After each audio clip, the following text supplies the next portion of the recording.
active member? The kind that would be missed? Or are you just content that your name is on the list? Do you attend the meetings and mingle with the flock? Or do you just stay at home and criticize and knock? Do you take an active part to help the club along? Or are you satisfied to just belong? To push the cause along and make things really thick? Or leave the work to just a few and talk about the clique? Think this over, brother. You know right from wrong. Are you an active member? Or do you just belong?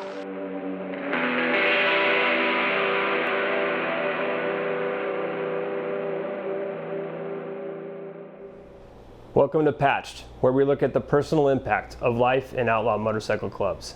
This week, my co-host, Justin Mooch, Delaretto, and I sit down with Ryan Cain, mental health professional. Welcome to Patch. My name is Jason, and this is my co-host Mooch, and with us today is Ryan Cain.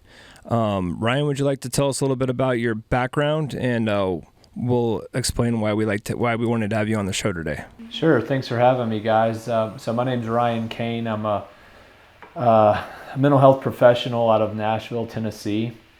I'm a certified interventionist and I guess a serial problem solver in the mental health space. I've started several drug and alcohol treatment centers, sober living homes for men and women, and currently run a nonprofit called Fund Recovery that helps pay for mental health services, whether it be therapy or drug and alcohol treatment for people who can't afford it. And I also run mental health programs for organizations like the Pro Football Hall of Fame, LSU, Michigan State, University of Michigan, things like that. So I've been fortunate in my life to have been helped about 13 years ago on my own mental health struggles, and decided to change my career and get into the world of helping others. So I've been doing that now for a little over a decade. Very cool, very cool. Yeah, I don't know if they told you, Ryan, but I'm a social worker, MSW, but I do traditional mental health therapy as well. I do group therapy for perpetrators of domestic violence, and then mainly the last 5 years, I've been doing multi-systemic therapy. So I supervise a team of multi-systemic therapists. We work with teens that are on parole, probation, at-risk youth, stuff like that. That's amazing. Ryan, do you want to maybe describe what that mental 13 years ago, what you were describe what you were going through, how you overcame that, and how you use what you learned from that to pass down to the people you work with? Yeah, absolutely. It's been a journey for me, and again, I have a privilege of kind of waking up every day, and my work and my personal life are, I wouldn't even say parallel paths, they're the same. I have the unique opportunity to kind of wear my emotions on my sleeve, be authentic in my work, in my family life, my friends. And, you know, it's something that is counterintuitive to who I am. I was raised as someone to put on a mask and show that I was okay and that I was happy and successful, and everything was going to be great in my life, right? And I was born and raised here in Nashville, had two amazing parents that are still married today, and a younger brother. We had every privilege you can imagine. I went to a private Christian high school here in town, and had good grades, had friends, played sports. So I didn't have any of maybe the metrics you might look at as to someone who'd have a mental health struggle. I was 17 or so. I had kind of a traumatic sports injury and was prescribed pain medication. Quickly, not only was my career over, but I also found that the pills felt pretty amazing when I took them, and when I combined them with a beer or two, I was kind of whisked away into a place I was very comfortable. And from the age of 17 to 34, that was kind of the beginning of my daily cocktail, that eventually led to a lot of other stuff, whether it was cocaine or sex-related incidents that might change the way I feel. But it didn't happen quickly. It was a gradual thing, and it was like, I can look back now and see several incidents where maybe if I would have gotten a DUI, or if I would have had a serious consequence, I might have stopped this earlier, but I didn't, and I was able to have a career, and I got married and had kids, but my addiction didn't stop. And eventually, when I was 34, I was arrested in an undercover drug sting, trying to have sex with this undercover cop, and in exchange for cocaine. And my family had no idea I was into any of that stuff, right? So most people think, oh my gosh, like what a traumatic experience. But for me, my addiction and my mental health struggles had reached such a low point that the first feeling I felt when I had guns pulled on me and I was laying on the floor of a motel room was relief. My heart rate wasn't even elevated. I was, calm as a cucumber, and I was just like, thank God, like it had to end somehow, because I was miserable. Ironically, the boxes that we like to check in life, like, do I have enough money? Do I have nice cars? Do I have a partner, a romantic partner? Do I have children? Like I could check all those boxes, and yet I was absolutely miserable. And I was drinking and drugging myself to death, putting myself in terrible situations with no regard for what I might lose. And I always fall back on that memory, even today, because I like to remember, like, those things don't protect me. They don't define me. Those are just things that we do and things that happen to us. And I feel like, somewhere along the way in my recovery over these last 13 years, I've figured out a lot more about what my struggles really were. And I'll give you an example. So the way I just told you my story, that's part one. About 5 years into my recovery, I was still miserable, and I was, I see a therapist on a regular basis. I've done so for a long time, and I'd been doing some men's work on something called toxic masculinity, and I was just really unhappy. I go to my therapist, and we start talking through something, and I said, I had this memory, almost like a dream right before I woke up, but it was like I was kind of asleep, kind of awake. And it was of this, I was in middle school, and it was an authority figure, and they had kind of sexually abused me over about a 6 month period when I was 13 years old. And I said, hey, do you think that had anything to do with like any of my behaviors when I was like 17 to 34? And my therapist, almost looked at me with such, I don't know, like compassion, and it was almost pathetic, right? That I asked that question out loud, considering what I just told you I did for a living, right? I work with people all the time in the mental health space, but even I was disconnecting so much from that traumatic event or series of events that I never even connected the dots in my own journey. And so that kind of was an eye-opener for me. Again, it's something that I love to wear my heart on my sleeve, and to be vulnerable with my story, because there are always people that will connect with me. Every single time I share it, I have people nod their heads in the audience or line up to talk to me after with some part of my story that they can relate to directly. And for me, it's really been a wonderful lifestyle change. And when it comes to things like my serenity level and my feeling of belonging and of doing something that matters and leaving an impact on this world, that I'm doing what happened to me and what I experienced served a purpose. And that purpose today is to share the message with other people that it's okay. You can't break this thing. You can't break this life. You can only experience life. So, I'm very thrilled to have this opportunity to talk to you guys today and get my story out there. And Ryan, you started with saying, that this kind of all started with an injury, and then from pills, and then the kind of drugs and alcohol progression. And I think, a lot of the episodes we've been doing is with guys from the motorcycle club world, and I think that's a pretty common progression too. So I guess my first question would be, what's the first step for someone to start recognizing they needing help, and then where would they go, or what's that first step look like?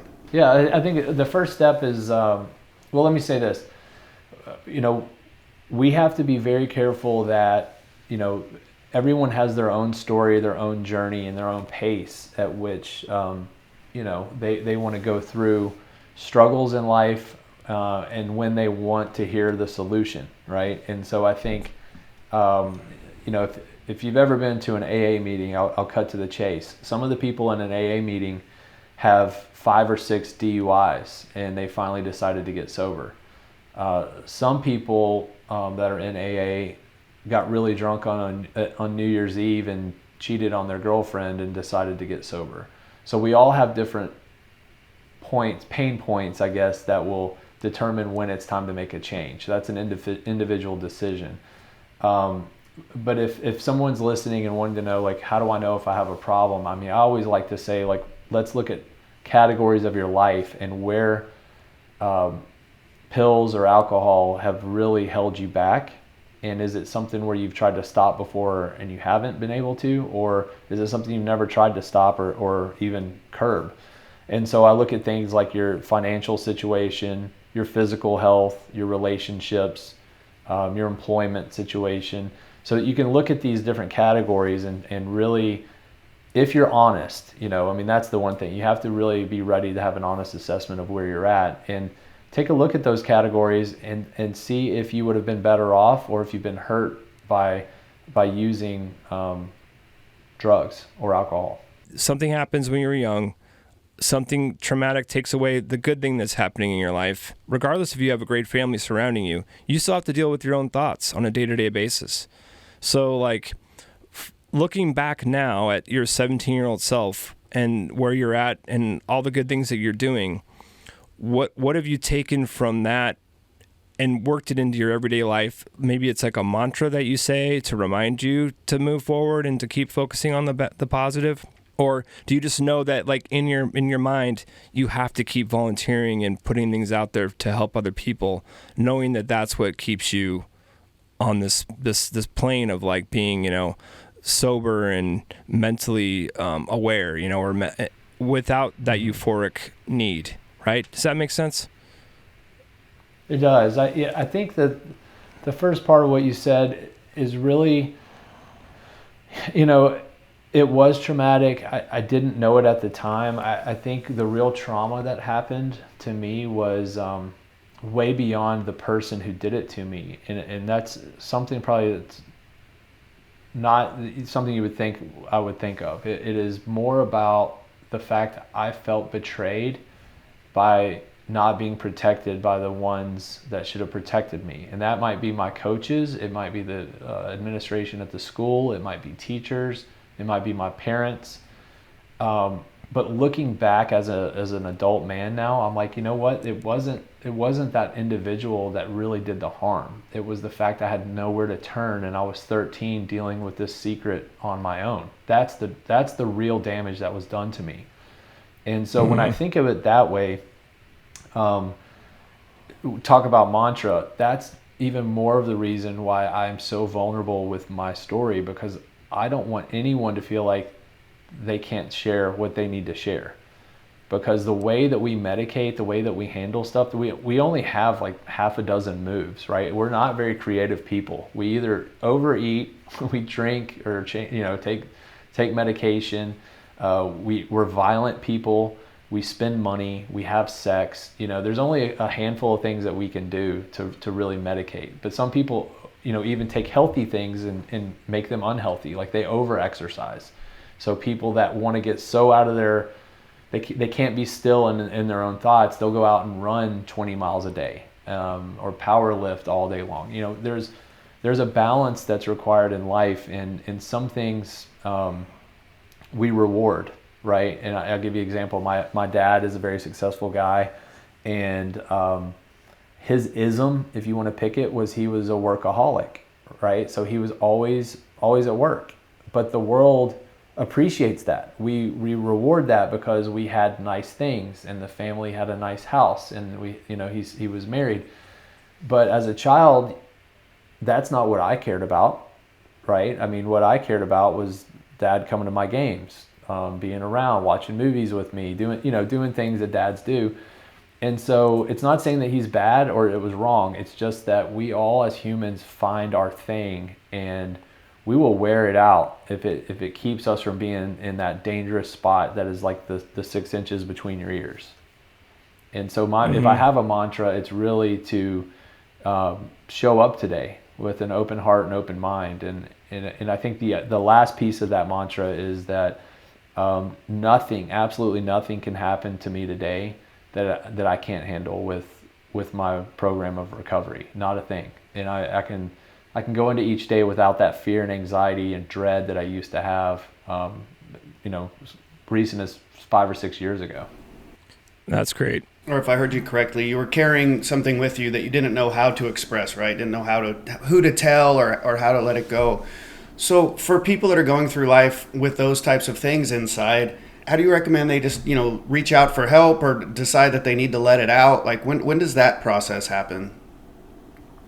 Yeah, I think, one thing that, I've dealt with a lot of, let's call them alpha males, is we don't want to talk, right? So when I was talking about the toxic masculinity work that I'd done, the toxic masculinity is that whole idea that we're aggressive as men. We our default mechanism our number one reaction is aggression and anger, but below that surface is typically fear, and below that's typically sadness, and it's so opposite of what women go through.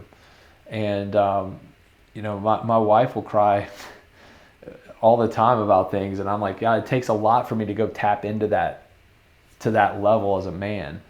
And so I think part of what I would suggest to anyone is, really starting to look at the world in a kind of softer, more compassionate way, and talk to someone. We all have a friend that's the person we can confide in.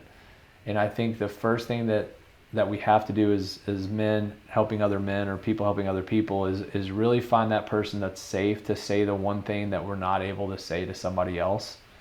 A lot of people think, my wife and I have no secrets, and so it must be my wife. Well, unfortunately, a lot of the times the wife might be part of the problem, right? So that's not always the best person. The best person is someone that doesn't have an agenda, someone that doesn't stand to gain or lose by you changing your behavior. That's someone that's a true, genuine resource and friend, and they don't have to solve the problem. That's not necessarily what asking for help looks like. Sometimes it's like, can you just listen to me? I haven't been able to say this thing to anyone, and I just got to tell someone. And you'd be amazed at the relief that someone feels. It's literally like a physical load that's on your back that feels lifted after you share with somebody that you can trust. Absolutely. Yeah. And I think, in a world where terms like brotherhood are thrown around so much, it's good to know if you have one of those friends, or who those friends, identifying who that friend is, so you can have those difficult conversations, for sure.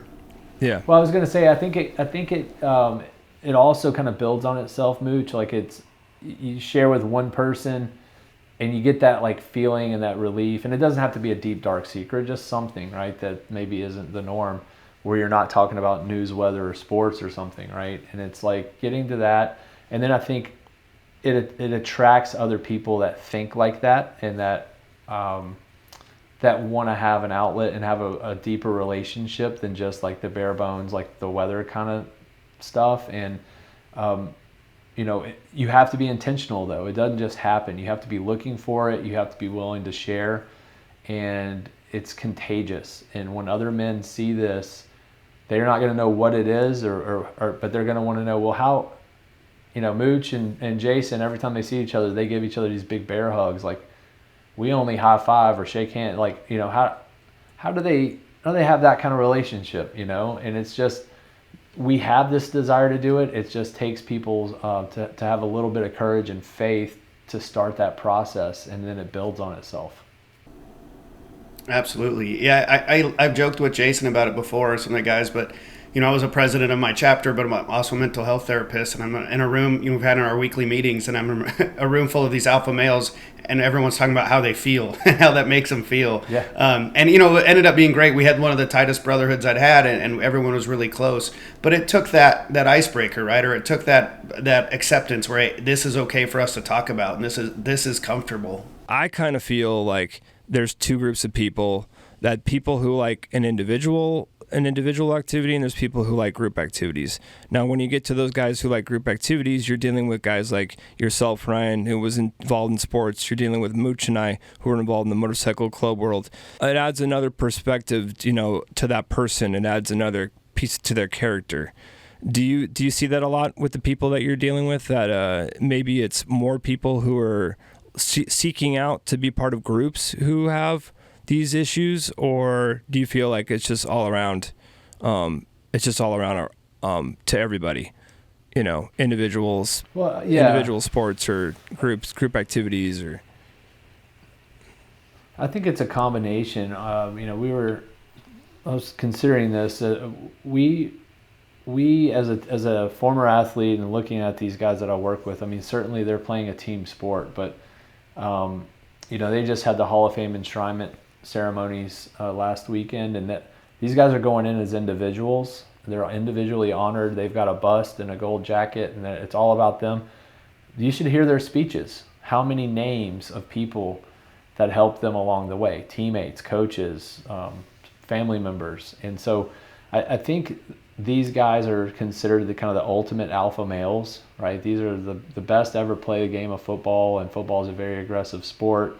Obviously there's the locker room mentality. We can talk about that, but if you've ever been in a locker room, the joking and the ferocity and it can be a fun place to be if you're one of the guys, and it can be terrifying if you've never been in one before, right? Like, it's just one of those really interesting places. And I think that a lot of guys, you can watch kids and figure the answer out to that question, Jason. I mean, you can watch kids playing in a yard, right? And you can see who's the alpha male, who's kind of making up the rules of the game, who's dominating, who's picking on other kids, who do they follow. There's always leaders, kind of natural leaders. And I don't know if that, to your point, maybe that they were born that way, but that people gravitate to them and follow. And then there's the followers, right? And the ones that maybe participate but do it reluctantly.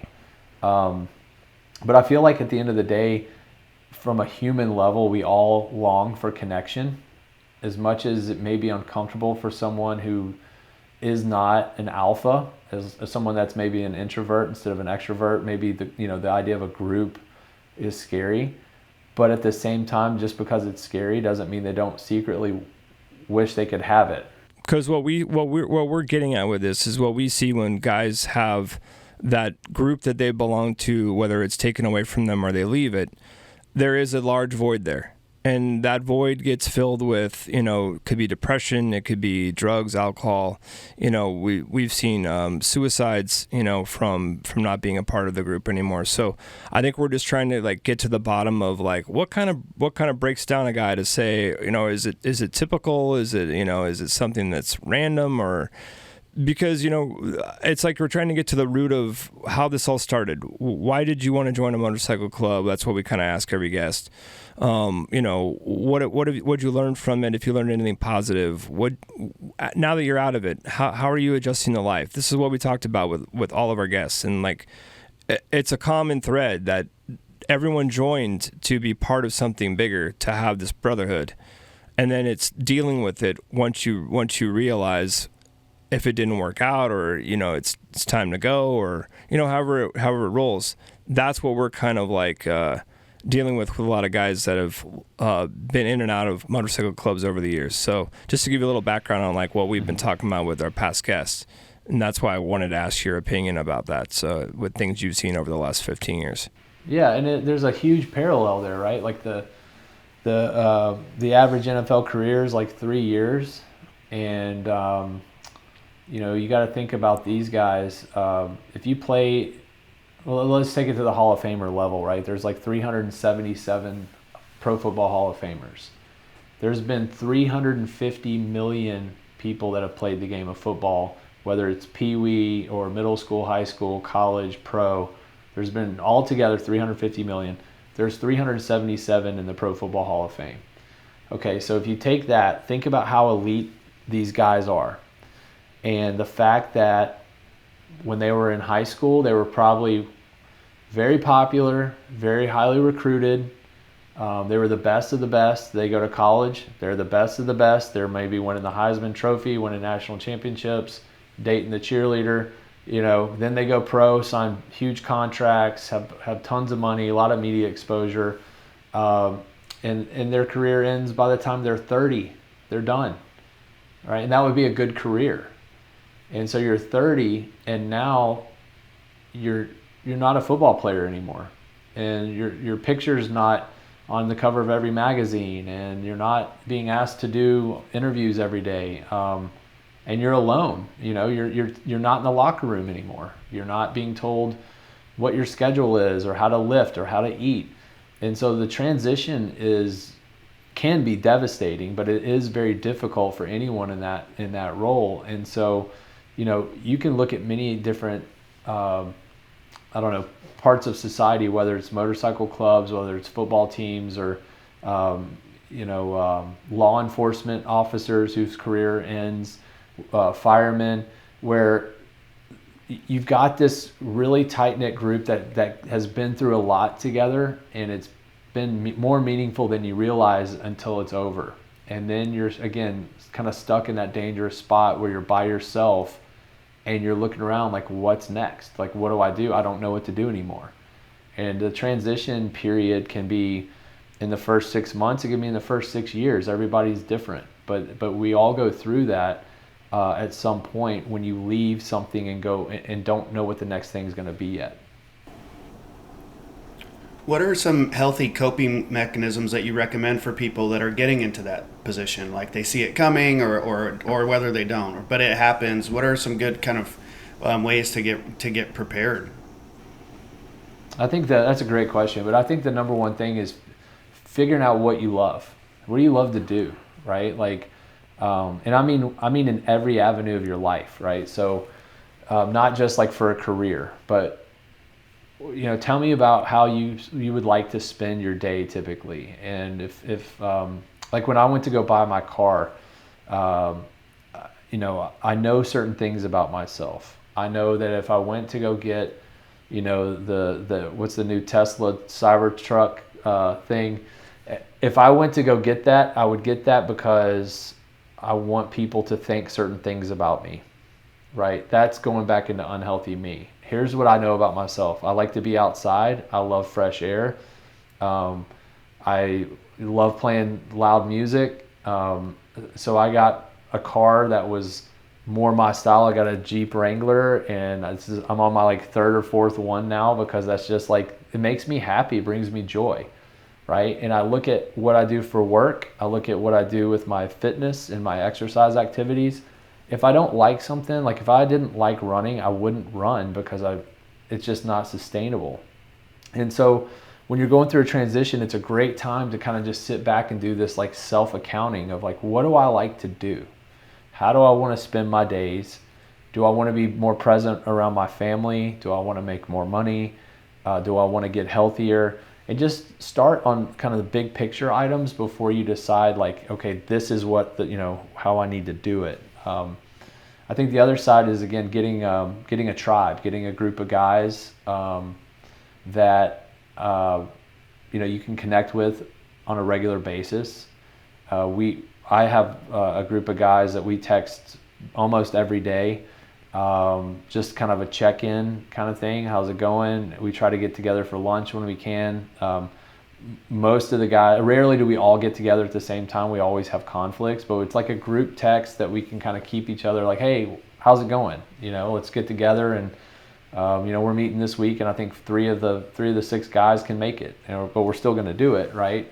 And I think that's where connection, maintaining some kind of connection is important. And then I think also obviously move to the clinical side. If you're really struggling, talking to a therapist or finding someone from a clinical perspective that you can process like all the things that you're going through emotionally and mentally with regards to the transition, whether it's fear or shame or guilt or, whatever it might be, that you've got a professional to talk to.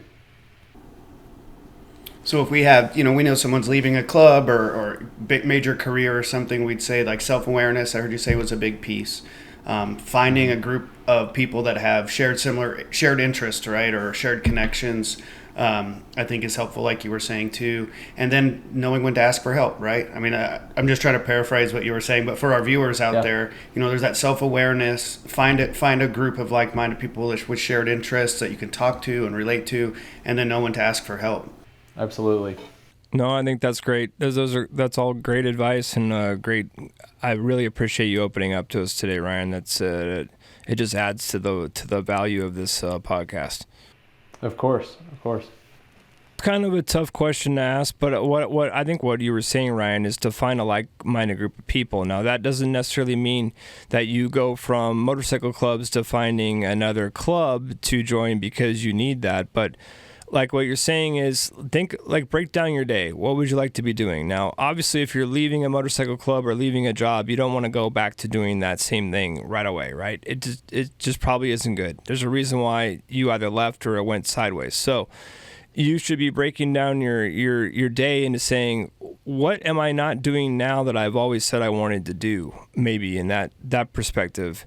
And then let's try it. Like, let's do something different. Like, for people who are like, I'd like to go visit, 7 different waterfalls. Well, get off your ass and let's go do it. Put that on your list of like accomplishments, people want to go visit ballparks. Like, put them on your list and go do it. Quit talking about it. Like you said, life is short. We don't need a lot. We want a lot.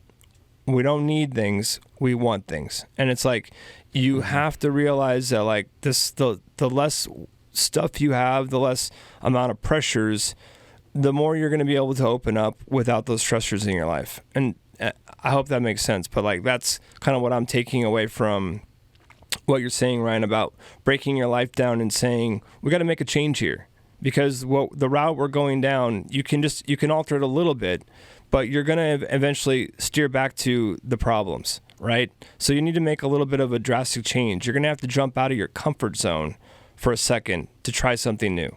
And I think that's like what Justin and I are trying to let guys in the motorcycle clubs that are leaving them say, yes, we know you're a gearhead, you worked on bikes and you've been in motorcycle clubs for a long time, but try something different, because you're going to actually meet a group of people who are of like-mindedness, but thinking about things completely different than your norm.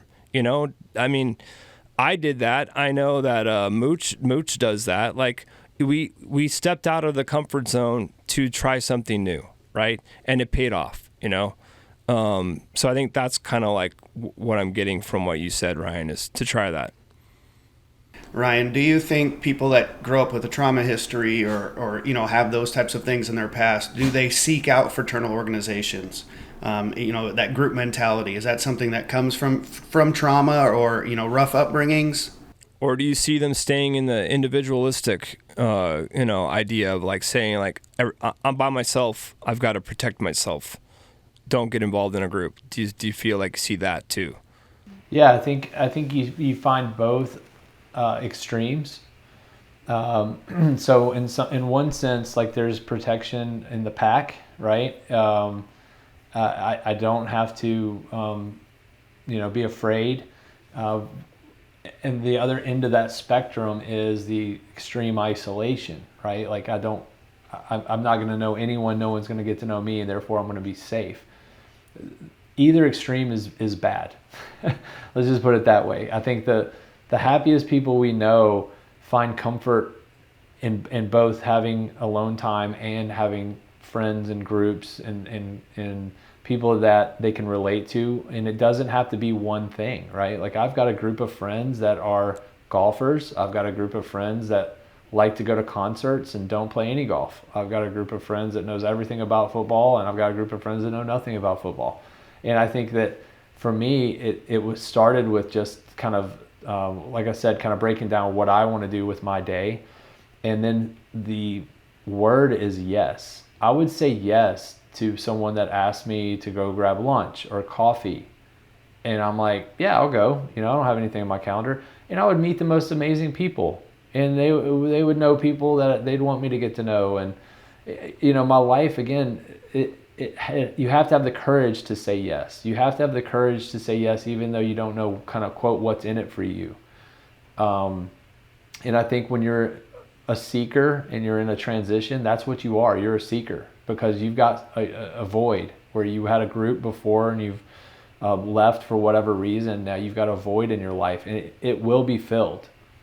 Like, that's a certainty. You're going to fill the void. It's a question of what you fill it with. And one thing that hasn't really been touched on yet that's a critical piece is kind of the purpose. Not necessarily like your purpose, but what's your purpose for other people. And I think that a lot of times we get so caught up in ourselves, we stop to think, to look around and see how we can help others. And I think a life of service is one of the most precious, critical things that you can do for your well-being and your happiness. And it can start with something ridiculously small, like taking a shopping cart back or giving someone a compliment or paying for someone's coffee. But that is also contagious. And, when I've been running my charity now for 6 years. It started in 2011. And I can't tell you how many people come to our charity events and love what we do. And they're like, how do I get more involved? And I said, just call me and I'll, we'll go get coffee and we'll talk about it. 99 out of 100 never call me. It feels good in the moment. Like, it felt good to write the check. It felt good to like see a concert and be part of this like cool auction. But like when it comes down to it, like, do they really want to be on these Zoom meetings to figure out how we get better auction items for next year? Or do they want to, be part of the volunteer group that's driving around people that are in town for the event? The people that I see that are happiest give back in some capacity and get out of their self, like getting out of that crazy headspace. And the easiest way to do that is go do something for somebody else. Absolutely. I think that's a good connection too with, like we were saying, people that are leaving different fraternal organizations or motorcycle clubs, finding that purpose, right? It's finding something that motivates you and drives you, but you're not doing it just for you. Like you were saying, it's something that helps others, and it gives us that passion. For all those that notice my dog in the background, my wife and I we rescue animals, and this one back here we rescued, and she was so grateful that she carries her bed all over the house, and that's why she's got her own bed back there that she hopped up onto the couch. But stuff like that keeps you busy and occupied, but it helps others, is a super rewarding and fulfilling, and it's really, really helped guys like me transition from club life into other stuff. So I think that's a really good point, Ryan. Yeah, I think one of the things I like to practice, and I do this myself. I'll talk to a lot of guys that are struggling, and I do this when I'm struggling too. And I'll say to the guys, like, I'll listen for 5, 10, 15 minutes. They'll tell me the story, what happened. It's unfair. It's complete bullshit. This guy was a prick. Whatever the story is, the details are totally irrelevant, right? What I hear is this guy's struggling and it's eating his lunch and he hasn't been able to sleep, and he's miserable and he can't, he's driving down the road, but he's not paying attention to what he's doing. He's up in his head, he's in his shower and he's not thinking about being in the shower. He's thinking about having this fake conversation with this guy when he sees him, all these scenarios. So I just listen to this, right? And I'll say something like, all right, why don't you call so-and-so? And I'm not saying that this is a way to resolve the situation. I'm saying a way to get out of yourself. I'll say, why don't you call one of the guys from our group and ask him about his day and check in with him, and don't talk about yourself at all. Like, shut up. Like, no one cares that you're irritated or struggling. Guess what? We all struggle. We all have canceled flights. We all have, people that do things that are unfair to us. We all have situations that life happens to us. And so when I'm in my own headspace, and I get there a lot, I know the best resolution for me is to get out of myself by helping someone else. So it's as simple as like calling a buddy and going, hey man, tell me about what's going on with you. I hadn't talked to you in a couple of weeks. What's happening? I like that. And just like literally not making it about me at all. And I think that's invaluable. Really powerful. I think that's invaluable, like what you're saying about checking in on people, because that's a rare thing, And there are those people, like you said, they're seekers. They're out there. They're the people who are, selflessly thinking about their group. You know, there's the people always within your group that you know is going to be the organizer, the planner. That's the person that's going to be reaching out to say, hey, tell me about your day, or how are you, or I could just tell I haven't heard from you in a while. All those things are huge to people who are maybe on the verge of depression or on the verge of picking up that bottle. Those things will slow it down or put somebody back on track, in my opinion. And I think that that's huge to just know that there's people out there who are, professing to people that that's the way that they should go about their day when they're not feeling good. Reach out to somebody else and ask them, how are you doing? Take the focus off yourself for a moment, put it on somebody else. Spend 3 minutes, spend 5 minutes, spend 7 minutes asking about how somebody else is doing. It'll benefit both of you. And I think that's a great way to put it. I think that's something that, even on this podcast we're talking about, it sounds so simple, right? To check in on somebody, but we don't do it. Yeah. We think about it. We're like, I'm thinking about that guy. Wonder what he's up to. Haven't heard from him in a minute. It's like, that's when you have to take that action. And that's the disconnect, right? Is what I talk about to everyone is it's a program of action. Like, none of this matters unless we actually take that step. Take the coffee meeting, send the text, pick up the phone and call that friend. Because I can tell you that group of 6 that I just mentioned of my men's group, when one of them hasn't showed up for a while or isn't responding on text, like, I will pick up the phone and call them and go, hey dude, just checking in. Everyone else is pinging back and forth on the text, and I know this person's in town, and you sure as hell know they're on their phone. We're always on our phone. I'm like, I know they saw it, so something's up, right? And maybe they just need that one call to have an opportunity.